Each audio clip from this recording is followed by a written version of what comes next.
Lista de materiais que não podem faltar na sua sala de aula, no trabalho, com a pré-escola. Sejam muito bem-vindos ao meu canal, eu sou Suelen Oliveira, trabalhei durante 18 anos na sala de aula com alfabetização e pré-alfabetização. Atualmente eu sou diretora de uma escola de educação infantil do sistema público. E aqui neste canal eu compartilho os meus estudos e a minha experiência durante esses 18 anos vivenciando o trabalho com a pré-alfabetização e com a alfabetização.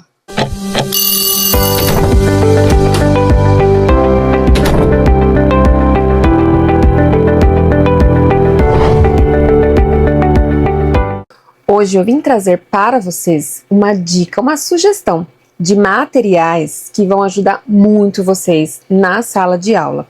Durante esses 18 anos, eu tive assim um acervo, né? Fui criando um acervo de materiais que me ajudaram muito no meu trabalho na sala de aula. Porque se você trabalha na escola pública, você me entende. Pode ser que você me entenda. Nós não temos assim muitos recursos variados, então geralmente a gente conta com massinha, peças de encaixe, alguns brinquedos, né, geralmente até de doação.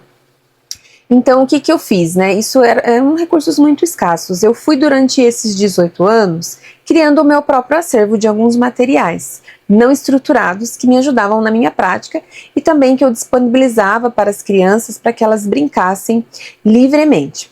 Uma observação aqui. Eu comprava esses recursos com o meu dinheiro, era eu mesmo que investia. Se você acha que não concorda, eu acho que o professor não tem que gastar o dinheiro dele com isso, tá tudo bem. Eu fiz isso porque na época foi uma decisão minha, né, e me ajudava muito, facilitava o meu trabalho, então tudo que facilitava o meu trabalho, eu investia.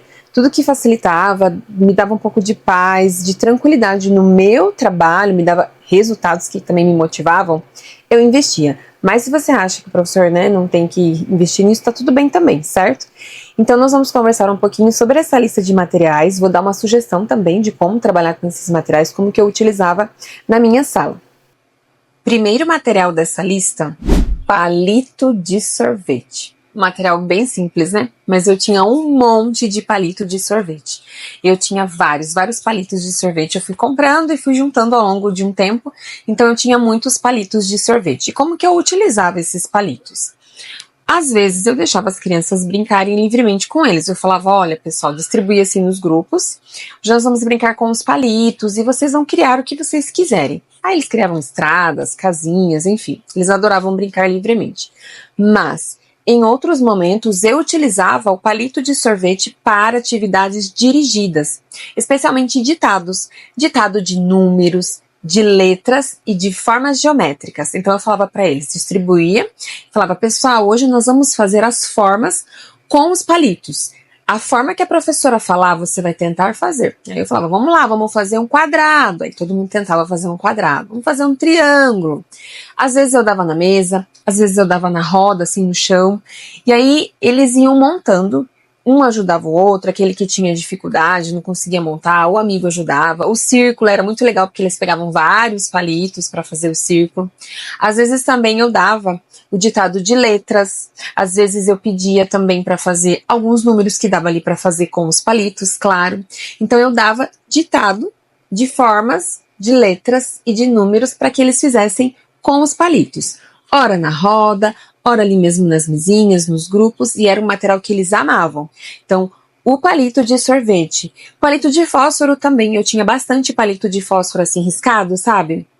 Eu tinha bastante também, como ele é menorzinho, na mesa fica até melhor de usar. E eles também amavam. Então fica aí a dica do primeiro material, palito de sorvete. O próximo material é barbante. Também uma coisa muito simples, né? O barbante, eu dava para eles vários pedacinhos assim de barbante, uns maiores, outros menores, mesma coisa. Ora, deixava eles brincarem livremente, vamos fazer o que vocês quiserem. Eu lembro que eles gostavam muito de fazer caracol, sabe? De ficar enrolando assim o barbante, eles amavam. E às vezes também eu dava atividades dirigidas. Uma coisa que eu gostava muito de fazer com eles é de pedir para que eles fizessem a primeira letra do nome com o barbante. Então essa era uma atividade que eles gostavam muito e agora pro início do ano eu sempre fazia com eles. Então, mesma coisa lá do palito. Às vezes eu também dava o ditado, vamos fazer formas, eu falo a forma, vocês fazem com o barbante. Às vezes era ditado de letras, às vezes ditado de números. E um detalhe, o barbante eu gostava muito de ensinar o número 2. Sabe o 2 que a gente faz assim, o cursivo, com aquela voltinha? As crianças têm dificuldade em fazer o número 2 daquele jeito. Então eu sempre utilizava o barbante para mostrar o traçado do 2. Eu fazia com eles, mostrava toda a voltinha ali como que eu fazia e pedia para que eles fizessem o 2 também daquela maneira.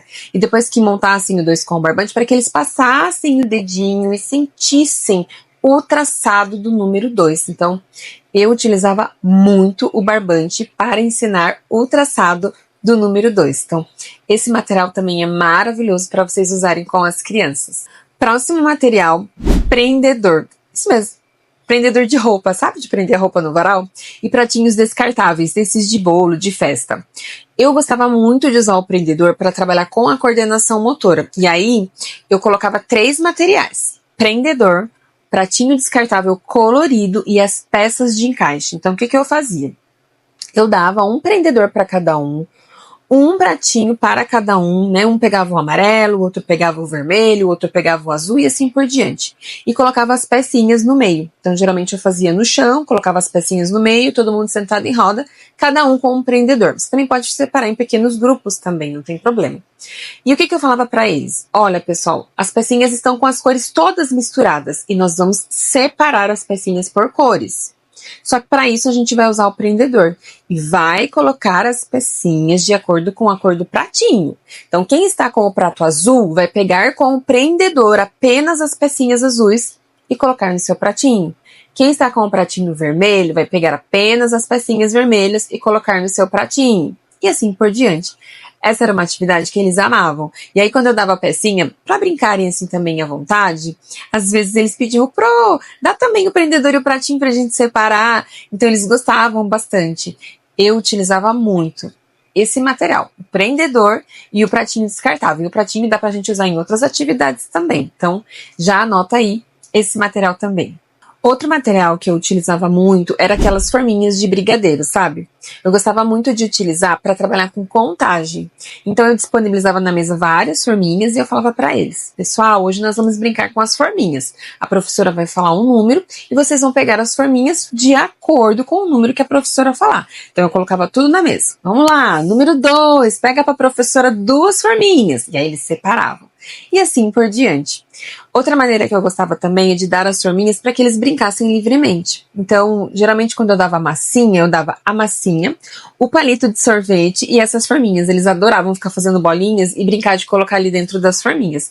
Claro que depois eu, descartava, jogava fora, porque isso ficava todo amassado, né? Por isso que eu tinha assim em grande quantidade. Tanto as forminhas de brigadeiro quanto as de cupcake, que são um pouquinho maiores. Então dá pra gente trabalhar muito com essa questão da quantidade, tanto de forma dirigida, como também de forma livre, quando você dá ali a massinha para eles brincarem. Eles adoram esse material. Outro recurso que eu sempre usava também, e eu comprava em grande quantidade, assim, eram aqueles brinquedinhos de miniatura. Sabe aqueles que a gente usa para sacolinha de aniversário? Panelinhas, carrinhos, dinossauro, bem pequenininho, né? Aqueles bem de miniatura mesmo. Então eu tinha um acervo desses, que até ao longo do tempo foi se perdendo, né? Porque acontece. E eu gostava muito desse acervo. Só precisa tomar cuidado porque são peças bem pequenas. Então, de repente, para as crianças de 4 anos, né?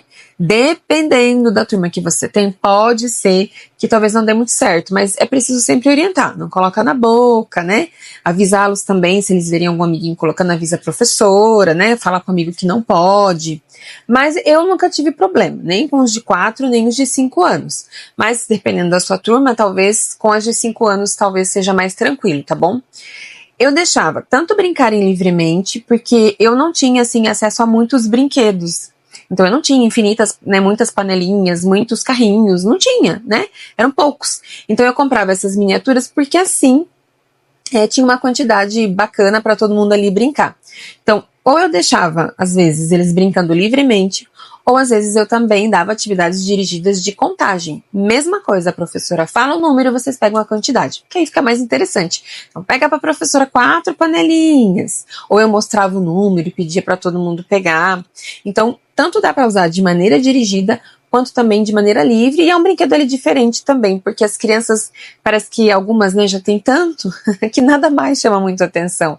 Então esses brinquedos em miniatura, ou os materiais não estruturados, eles são interessantes para as crianças, porque são diferentes do que elas estão acostumadas ali a ter em casa.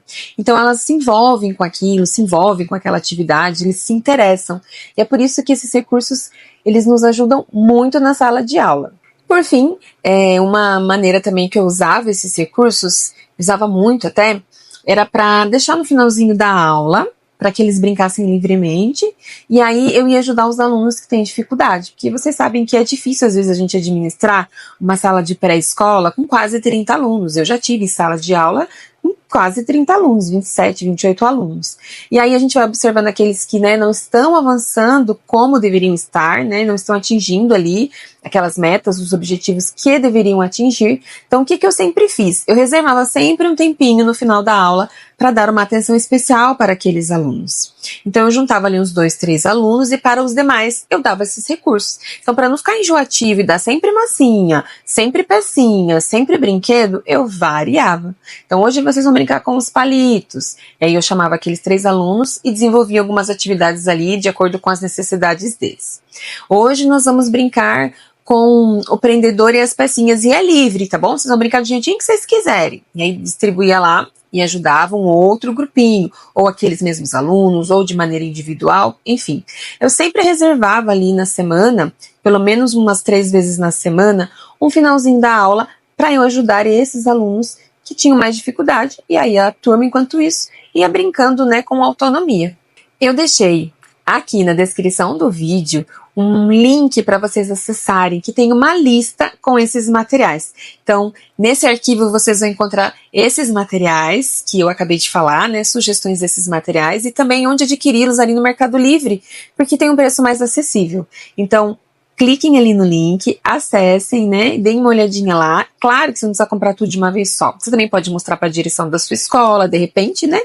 Mas você pode fazer também o seu acervo aos poucos, né? Não precisa comprar tudo de uma vez só, vai adquirindo ali aos poucos. De repente dá para dividir com uma colega, né, de sala. Olha, vamos comprar juntas, a gente faz esse acervo juntas.